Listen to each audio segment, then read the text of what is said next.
हैं news reporter network. आप देख रहे हैं न्यूज रिपोर्टर लाइव, सोच आपकी, आवाज हमारी। नमस्कार, मैं हूं आपके साथ शबनम अमगई। स्वागत है आपका न्यूज रिपोर्टर नेटवर्क में। खबरों की शुरुआत करेंगे, लेकिन उससे पहले नजर डालेंगे सुर्खियों पर। चारधाम यात्रा 2024 का समापन, आरोप प्रत्यारोप के बीच सरकार की चुनौतियां। हरीश रावत का मौन उपवास, बांग्लादेश में अल्पसंख्यकों पर अत्याचार के खिलाफ आवाज। उत्तराखंड में सशक्त भू कानून की मांग, कांग्रेस ने भाजपा पर लगाए गंभीर आरोप। महापंचायत स्थगित, फिर धरने पर बैठे धार्मिक संगठन से जुड़े लोग, बढ़ा तनाव। अगले 5 दिन में मौसम का रहेगा कुछ ऐसा हाल। चमोली, बागेश्वर और पिथौरागढ़ में आज बारिश। खबरों की शुरुआत करेंगे। खबर ऋषिकेश से है, जहां रेलवे रोड पर खंडर हो चुके सार्वजनिक शौचालय के परिसर में एक युवक का शव मिला है। फिलहाल पुलिस ने शव को अपने कब्जे में लेकर मोर्चरी में रखवा दिया है। आपको बता दें कि ऋषिकेश के रेलवे रोड स्थित कांग्रेस भवन के सामने खंडर पड़े सार्वजनिक शौचालय परिसर से तेज बदबू आ रही है। सूचना मिलते ही त्रिवेणी घाट चौकी प्रभारी प्रकाश पोखरियाल पुलिस टीम के साथ मौके पर पहुंचे। देखा तो एक युवक खंडर के कमरे में रोशनदान की ग्रिल से लटका हुआ है। पुलिस ने किसी तरह शव को नीचे उतारा और अपने कब्जे में ले लिया।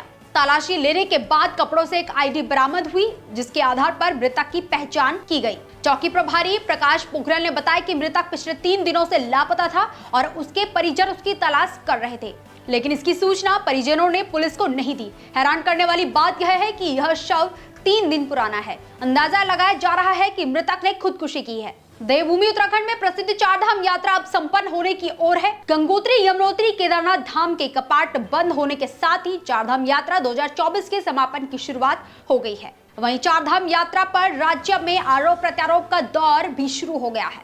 कांग्रेस की प्रदेश प्रवक्ता सुनीता प्रकाश ने कहा कि अपेक्षा के अनुरूप चारधाम यात्रा में श्रद्धालु नहीं पहुंचे हैं। इसके पीछे सरकार का मिसमैनेजमेंट है। उन्होंने सरकार से मांग की है कि वर्तमान अनुभव को ध्यान में रखते हुए भविष्य में इन गलतियों को न दोहराया जाए, जिससे श्रद्धालुओं को असुविधा ना हो। चारधाम जो यात्रा है उसमें जो है श्रद्धालु, इस चारधाम यात्रा सिर्फ श्रद्धा की वजह से चलती है। लोग जो है अपनी जान को जोखिम में डाल करके यहाँ चारधाम यात्रा करने आते हैं, क्योंकि सरकार का यहाँ से कोई भी सुविधा यात्रियों को नहीं मिल पाती है। चाहे आप वो खान पान की हो, रहने की हो, पूजा में आप वहाँ देखें, वहाँ ठीक से जो है, सबसे बड़ी बात है जो वहाँ पे खच्चर घोड़े की व्यवस्था भी है, वो भी ठीक से नहीं है। पिछले दिनों आपने देखा होगा कि वहाँ किस तरह से जानवरों के ऊपर, उन बेजुबानों के ऊपर अत्याचार हो रहा है। उन्हें नशा दे करके जो है कितनी बार जो है उनको ले जाया जा रहा है, जो अपने आप में दुखद है, निंदनीय है। इस बार चारधाम यात्रा का कम होना साफ साफ दिखाता है कि आपने जो बड़ी बड़ी बातें की थी, लोगों को लुभाने की बात की थी, आज जो है श्रद्धालु जान गए हैं कि उत्तराखंड में जाना तो अपनी जान को अपनी हथेली पर लेकर के जाना है। इसीलिए चारधाम यात्रा आपको इतने कम दिखाई दे रही है। और मेरा निवेदन रहेगा कि ये यहाँ पे इस रोजी रोटी जोड़ी है। कई लोगों की चारधाम यात्रा से जो है उत्तराखंड के कई लोगों की रोजी रोटी जुटी है। कई लोग जो है उसी से अपने घर में जो है खाना रोटी जो है मिलती है उनको। तो मेरे ख्याल से सरकार को सोचना चाहिए कि पूर्ण बहुमत की जब आपकी सरकार है तो आप राज्य हित में, राज्य के लोगों के हित में, इस जो श्रद्धालुओं के हित में आपको काम करना चाहिए। और आने वाली चारधाम यात्रा सुखद हो और सुविधापूर्वक हो, ऐसी मैं आशा करती हूँ। वहीं कांग्रेस के इन आरोपों पर वरिष्ठ भाजपा नेता और दर्जा राज्य मंत्री डॉक्टर देवेंद्र भसीन ने कहा कि आपदा की वजह चारधाम यात्रा में श्रद्धालुओं की संख्या में कमी आई है, लेकिन सरकार ने यात्रा के सफल संचालन के लिए हर संभव प्रयास किए हैं। देखिए, आपने देखा होगा कि प्रारंभिक दौर में तो भीड़ इतनी अधिक आ रही थी, यात्रियों की संख्या इतनी अधिक थी कि उसको मैनेज करना मुश्किल हो रहा था।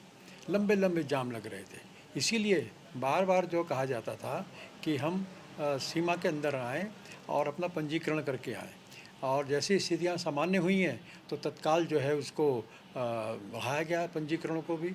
तो ऐसा नहीं है कि प्रारंभिक तौर पर रोका गया, लेकिन बाद में जो आपदा के कारण जो दिक्कतें सामने आई हैं उससे थोड़ा अंतर पड़ा, क्योंकि एक मनोवैज्ञानिक प्रभाव सब पर रहता है। और जो लोग पर्वतीय क्षेत्र में पहली बार आते हैं उनके मनों में एक विषय रहता है कि वहाँ पर पता नहीं क्या स्थितियाँ बनेगी, आकस्मिक तौर पर दिक्कत ना आ जाए।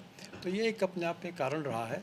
लेकिन प्रारंभिक तौर पर तो निश्चित तौर पर इतना अधिक वहाँ पर श्रद्धालुओं का आना हुआ कि उसको संभालने में हमको सरकार को बहुत कड़ी मशक्क़त करनी पड़ी, लेकिन ये भी अच्छी बात है कि सरकार की मशीनरी मुख्यमंत्री जी के निर्देशन में उन सारी व्यवस्थाओं को करने में सफल रही। पूर्व मुख्यमंत्री हरीश रावत ने बांग्लादेश में अल्पसंख्यकों पर हुए अत्याचार के विरोध में मौन उपवास रखा है। इस दौरान उन्होंने कहा कि बांग्लादेश में अल्पसंख्यक हिंदू, बौद्ध, ईसाई अत्याचार के शिकार हो रहे हैं। हिंदुओं को विशेष तौर पर लक्ष्य बनाकर अत्याचार किया जा रहा है। उन्होंने बांग्लादेश में लोकतंत्र और सर्वधर्म समभाव की ताकतों को शक्ति मिले, इसके लिए दीप जलाकर प्रार्थना की है। पूर्व मुख्यमंत्री हरीश रावत ने कहा कि बांग्लादेश में तमाम अल्पसंख्यकों की हत्याएं हुई है, व्यवसाय प्रतिष्ठान लूटे जा रहे हैं। प्रतिबंधित संगठन जमात इस्लामी सरकार और छात्रों की आड़ में यह सब अत्याचार करा रहा है।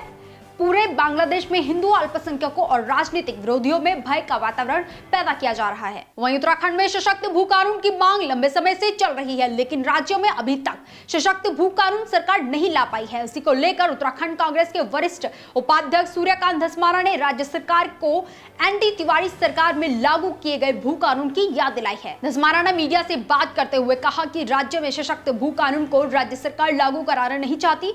तिवारी सरकार में राज्य में एक सशक्त भू कानून था, जिसमें खंडूरी सरकार ने थोड़ा तब्दीली की, लेकिन उसके बाद भी सरकारों ने कानून का पूरा ही स्वरूप बदल दिया। वहीं धस्माना ने आगे कहा कि राज्य का नौजवान और आम जनमानस लंबे समय से राज्य में सशक्त भू कानून की मांग कर रहा है, लेकिन राज्य की सरकार भू माफियों के साथ खड़ी है। उत्तराखंड में भू कानून के मामले में भारी आक्रोश इस समय विशेष तौर पे पर्वतीय क्षेत्र की जनता के अंदर है, नौजवानों के अंदर है। प्रदेश के अंदर एक सख्त भू कानून की मांग यहाँ का नौजवान, यहाँ की जनता, आम जनमानस कर रहा है। और हमारा ये कहना है, कांग्रेस का ये कहना है कि हमने 2002 में जब पहली निर्वाचित सरकार नरेंद्र तिवारी जी के ज़माने में बनी थी, उस सरकार ने अपने कार्यकाल में एक भू कानून इस राज्य के अंदर इंट्रोड्यूस किया था, जो इस राज्य के लिए सबसे ज़्यादा मुफीद था। उस भू कानून में तिवारी जी ने ये व्यवस्था करी थी, तिवारी सरकार ने, कि राज्य के अंदर अगर किसी को अपना आवास बनाना है, निजी आवास बनाना है, रहने के लिए रिहाइश बनानी है, तो उसको 500 स्क्वायर मीटर भूमि खरीदने की इजाज़त सरकार देती थी। और उसके अलावा अगर उसको राज्य के अंदर कोई उद्योग स्थापित करना है, राज्य के अंदर कोई अस्पताल बनाना है, राज्य के अंदर कोई मेडिकल कॉलेज बनाना है, कोई शिक्षण संस्थान बनाना है, कोई होटल बनाना है, रिसोर्ट बनाना है, तो परमिशन के साथ 12.5 एकड़ भूमि वो खरीद सकता था।